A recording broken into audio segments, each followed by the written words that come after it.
Hi అండి, welcome back to our channel. ఈరోజు వచ్చేసి మనము దోశలు అనేవి సాఫ్ట్గా లేదా క్రంచీగా మంచి టేస్టీగా ఎలా చేసుకోవాలో ఈ వీడియోలో చూసేద్దామండి. ఈ దోశ బ్యాటర్ అనేది కరెక్ట్గా మనకు ఉంటే దోశలు అనేది పర్ఫెక్ట్గా వస్తాయి. మరి అలాంటి దోశలు ఎలా చేసుకోవాలో ఈ వీడియోలో చూసేద్దాం. ముందుగా ఒక బౌల్లోకి 2 కప్స్ వరకు బియ్యం తీసుకోవాలండి. ఇప్పుడు 1 కప్ వరకు మినప్పప్పు కూడా తీసుకోండి. నేను మినప్పప్పు అనేది కప్పుకు పూర్తిగా నిండుగా తీసుకోవట్లేదు, కొంచెం హెల్తీగా వేస్తున్నాను.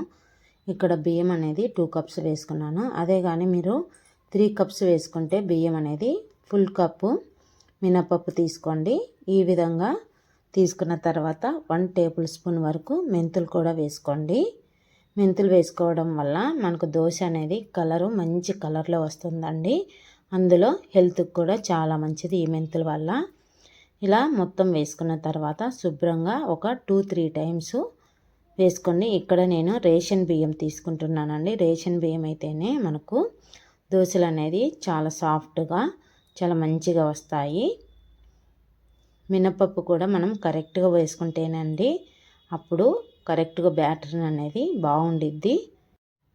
ఈ విధంగా క్లీన్ చేసుకున్న తర్వాత మనం ఒక 7 అవర్స్ వరకు నానబెట్టుకోవాలండి. ఇలా నానబెట్టుకున్న తర్వాత ఇప్పుడు మనం మిక్సీ జారు లేదా గ్రైండర్లో అయినా వేసుకోవచ్చు. ఇలా మిక్సీలో బియ్యము మొత్తం వేసుకొని ఇప్పుడు ఒక చిన్న కప్పు వరకు అంటే 1/2 కప్పు వరకు బొరుగులు తీసుకోండి.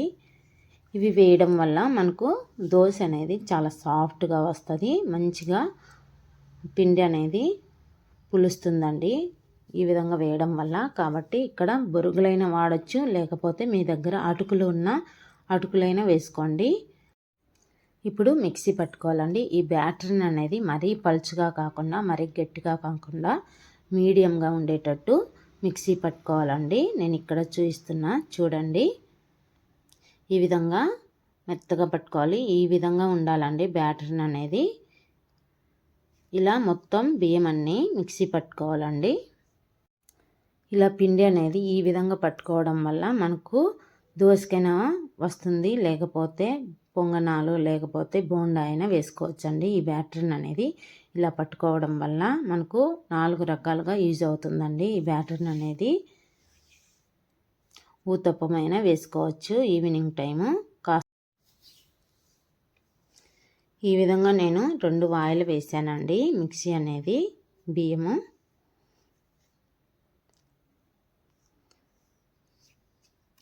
ఇప్పుడు వెంటనే మూత పెట్టేయకూడదండి. మూత పెట్టేయకుండా ఒక 2-3 మినిట్స్ పక్కన పెట్టేసి తర్వాత కలిపేసుకొని మనకు మూత పెట్టేసుకుంటే మనకు పిండి అనేది బాగా కరెక్ట్గా పులుస్తుంది. ఎందుకంటే మనం మిక్సీ పట్టిన వెంటనే ఆ వేడికి అనేది వెంటనే మూత పెట్టేస్తే అది సరిగా పులవదండి.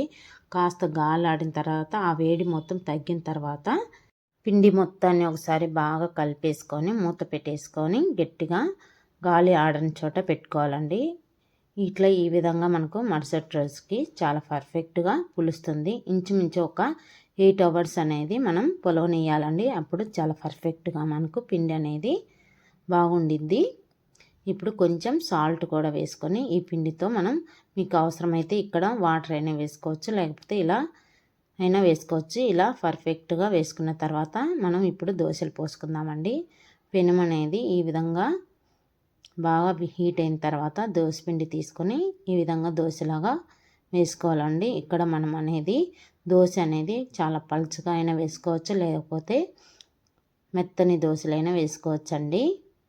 ఈ బ్యాటర్తో ఏ విధంగా అయినా మనం దోశలు పర్ఫెక్ట్గా వేసుకోవచ్చు. ఇలా దోశ వేసుకొని కాస్త ఆయిల్ వేసి ఒక 2 మినిట్స్ అలాగే ఉంచుకొని మరొక వైపు మనం కాల్చుకోవాలండి. చూడండి చాలా మంచిగా ఎంత బాగా వచ్చాయో దోశలు అనేది పెనానికి అతుక్కోకుండా చాలా పర్ఫెక్ట్గా మంచిగా వస్తాయండి. ఈ విధంగా మనం పిండి అనేది కరెక్ట్గా కలుపుకొని కరెక్ట్గా ఉంటే మనకు చాలా మంచిగా అనిపిస్తాయండి దోశలు కూడా తింటుంటే.